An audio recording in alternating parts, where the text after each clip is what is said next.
folks, Scott here. Welcome to another video and welcome to the continuation of my retrospective review series of the Alien franchise. Today we are at the current end of the film series before the new one comes out in a few weeks, which is Prometheus. This is a 2012 movie made by Ridley Scott. Now, when I found out that there was a new movie in the Alien universe being made and being made by Ridley Scott, the director of my favorite movie from the Alien franchise, to say I was excited was a very massive understatement. I was super pumped for this thing. Now, I wish I'd had the sense back in the day after this experience to stop watching trailers then, because I really think the trailers for Prometheus gave away way too much, and I felt like I'd seen a lot of stuff going into it.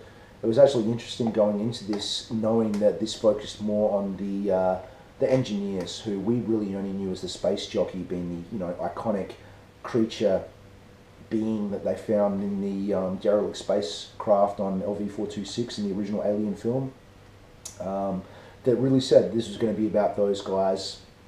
This is a prequel taking place 40 odd years before the original Alien film, and it's about them. Ridley Scott had been very, very, very, very negative about the alien creature itself. He referred to it as the dragon that had been gentrified, that had been completely just neutered by Hollywood, and they'd taken this like terrifying creature that he'd developed, or at least had someone develop for him, and they turned it into a Pepsi ad, into a joke, into a kid's like attraction. So he didn't want it in his movie, which I understood to a degree, because I mean, if you look hard enough on YouTube, you can see from Alien 3 Pepsi ads with the aliens stalking dudes in like alleys near Pepsi machines. It went pretty far. Anyway, back to Prometheus. I went and saw that at the cinema as soon as it came out. I was very, very excited for it. And I left the cinema happy that day. And I've watched that movie a lot of times since, trying to sort of make sense of how much I like it and how much I don't. It's a real balancing act for me. What it gets right, it gets right. That movie is gorgeous to look at. It's beautifully shot. The effects are fantastic.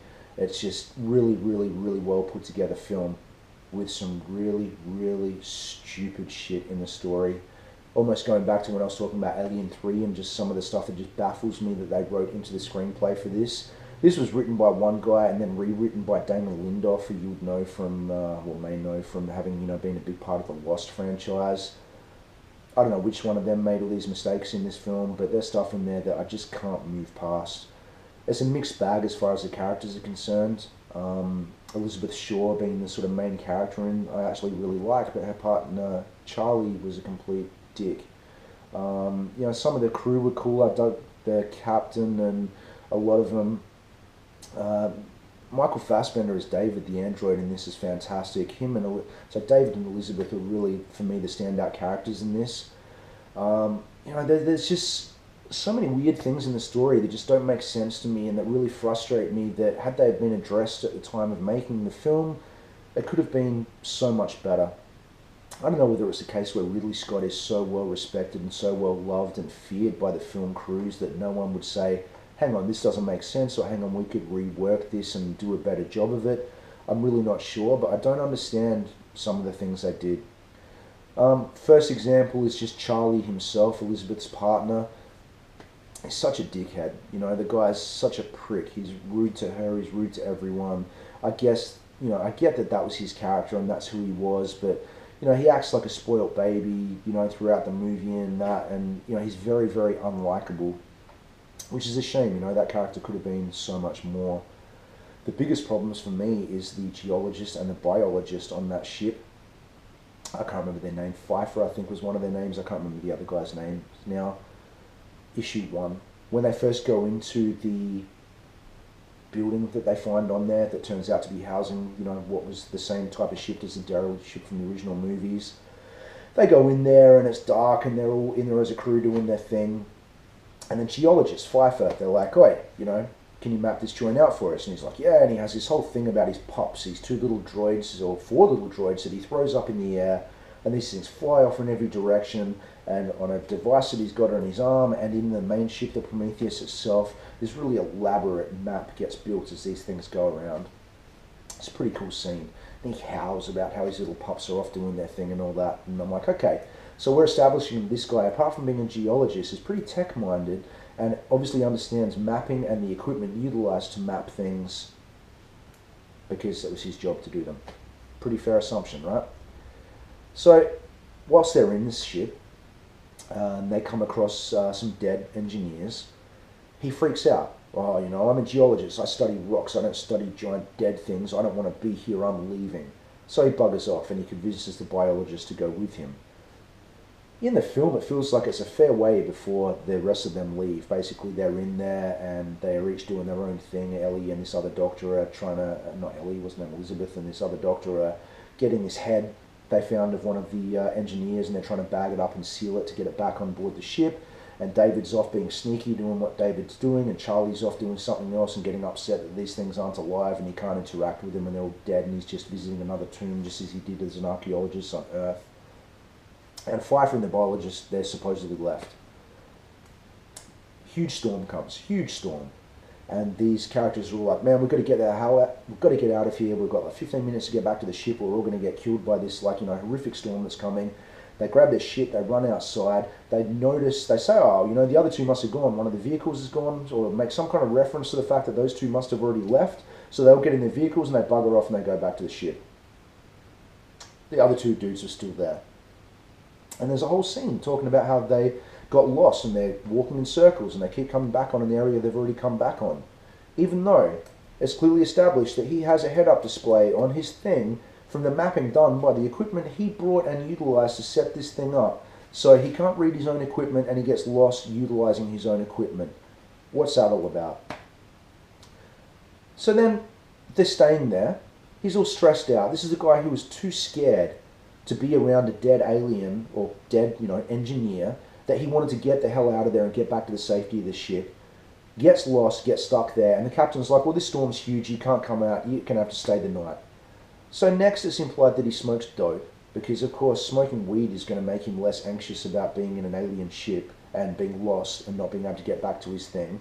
He gets high, the other guy's laughing at his expense about it. Then they wander off, they find more dead bodies, they hear that there's like some kind of movement in the ship and they don't want to go anywhere near that thing, so they go in the other direction. They end up back in the area where the huge, like, really cool head is and the cylinders that had the black goo in there. We'd established earlier that these weird little mealworm things that someone had trod on were in there, so there was organisms in the room that nobody noticed. These things have mixed with the black goo and become these like big, long, weird, see-through kind of snakes. Here's where my problems with the biologist come along. So this is a guy who's trained to understand life and animals and, you know, living existence. He sees this snake pop out of there. And his first reaction to this thing, which looks very much like an earth snake just without a face, is, oh, hi baby, how you doing? Hey, come here, don't be afraid, blah, blah, blah. Gets close to it, another one jumps up, so there's two in the room. He's still like, oh, aren't you beautiful? Come here, let's have a cuddle kind of thing. This thing opens its head, as a cobra would, or any kind of creature that we establish on Earth as a defensive thing. Frill-necked lizard, cobra, pick your poison here, like they all do it. Ooh, leave me alone, I'm dangerous. Does that. He's even more enamored. Oh, baby, he calls it. Come here, reaches out. This thing fucks him up. Now, come on. This is a guy who's on another planet who is also so scared about a dead thing that he wanted to leave and get back to the ship. Hasn't been established that he got high like the other guy did, but his reaction to something that looks immediately dangerous is to want to cuddle it and hold it. This thing jumps on him, breaks his arm, goes down his neck. The movie goes on from there. It's kind of stupid. That whole sequence for me really killed the continuity, well, not continuity, just the flow of the story and the believability of the story. Another thing that a lot of people complained about is how incredibly shiny new and all this cool hologram equipment they've got and the fantastic ship and that compared to the original Alien. That's a very fair point. This is set 40 odd years before the original Alien. Yeah, on the original Alien they've got old push-button CRT monitors and old mechanical keyboards and none of this stuff. Now the argument is that the Nostromo towing vehicle was a very, very old vehicle that they were utilizing in the Alien movie. So all their equipment was old and outdated, and it was, you know, all budget, just built for necessity. Whereas being from the Wayland family again, which again is establishing in Prometheus this Wayland gentleman who apparently was played by Lance Henriksen back in 2004, yet this is in the year 21 something, go figure, and played by Guy Pearce, an Australian actor, in old man makeup, whatever. This guy, they say in the movie, spent $1 trillion for them to make this expedition, off to this other planet. So I guess it makes sense that their ship is way shinier, way newer. The design in the ship is fantastic, the doors, and there's a lot of throwbacks to the design from the original movie and that, and I really appreciate all that. Those story things just shit me. There's a few other story things that aren't great, I really had some issue with, but nothing as glaring as those two things. I find that no matter how many times she stabbed herself with that little morphine injector, the fact that she'd had abdominal surgery right through all her abdominal muscles, which have quite a big deal with you being able to stand up and walk and function. The fact that she's running around the ship, albeit falling over and crying in pain a bit, is pretty silly, but that sequence was pretty cool, the whole surgery sequence in that machine. I really dug all that. For the most part, there's more good characters than bad characters in it, but, I guess the other big thing that shits me and has always bothered me is, at the end when the big spaceship crashes, and it's like a U shape, and it lands, and it starts rolling across the thing, and everyone, Charlize Theron and Elizabeth are running from this thing, and they're running in line with it, and of course gets crushed, when they could have clearly run to safety in the other direction. Kind of stupid, but whatever. The engineer was pretty cool. I liked seeing the space jockey machine, whatever you want to call it, and the technology inside their ship that was never really shown in the original Alien. Obviously all that stuff being derelict and out of use. Now we're seeing it functional and what it could have done, and we're seeing more about what those beings were doing. The film doesn't really explain much about the origins of the alien species or this black goo, other than the fact that it was some kind of biological chemical weapon that they were going to eradicate humanity with. This ship was designed to be full of this thing, and it was going to be sent to Earth, and it was apparently going to wipe us all out. They never really said why. Now, with all Ridley Scott's talk about the fact that he didn't want the alien in this film, and he didn't like it, and it wasn't scary anymore, and so on and so forth, this film goes right through and ends up finishing, and then in the final scene, an alien, albeit a very differently designed one, comes out of an engineer, and the film ends with this thing sort of screaming at the camera and stuff. And I've always found that kind of a cop-out, If he's going to stick to his guns and be about this, then why put one in your movie? And now why be out there with the fact that you're now making Alien Covenant, and apparently you're making 3 more Alien movies after that? I really need Covenant to be a good movie. I really want it to be a good movie. I'm 100% trailer free on this thing. I suspect that Elizabeth and David will be a part of that storyline going forward, but I don't know because I haven't seen the trailers, but it's not far away. I like more about Prometheus than I don't like about it. I definitely rate it over either of those two Alien vs Predator movies, and I rate it over Alien Resurrection as well. I'd probably maybe put it on a par with Alien 3, but it's still not a bar to the original 2 movies, but it's not a turd either. If you've never seen it, I think it'd be pretty important for you to see it before you see Alien Covenant if you're choosing to do so. But that's all I've got to say about it. I really do like it. I just wish someone had had the sense to write a better story and to stick up for inconsistencies in that story. Maybe write some better characters and some more believable scenarios. But like I said, no matter what, this film is gorgeous to look at. It's beautifully crafted, and I'm looking forward to more. So that's the end of the film element to my Alien reviews. I'm actually going to do one more video after this one where I'm going to review the Alien Isolation video game that you may have never played because it got some pretty average reviews, but we'll talk about that in the next one. So as always, thanks for watching, guys. I'll see you real soon.